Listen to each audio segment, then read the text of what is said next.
Balik trabaho na si Cavite Vice Governor Jolo Revilla, isang buwan matapos ang aksidenteng pagkakabaril sa sarili. May nilinaw na rin si Revilla kaunay sa insidente. Saksi si Jay Sabale. Nakangiting Cavite Vice Governor Jolo Revilla ang sumalubong sa mga taga-provincial capital kanina sa flag ceremony. Kanina ang unang araw sa pagbabalik ng vice-gobernador sa trabaho matapos ng ospital dahil sa tinumong tama ng baril sa dibdib. Akala ko noon, di na ako masisikatan ng araw. Pero tunay na gumanda ang araw ko ngayon dahil nakarahap ko kayo lahat. At siguradong miss na miss ko kayo.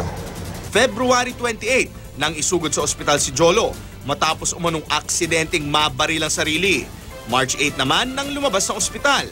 Nilinaw ng vice-gobernador na walang kinalaman sa politika o pagkuha ng simpatya para sa kanyang pamilya ang nangyari sa kanya. Hindi rin daw totoo na problema sa love life ang dahilan.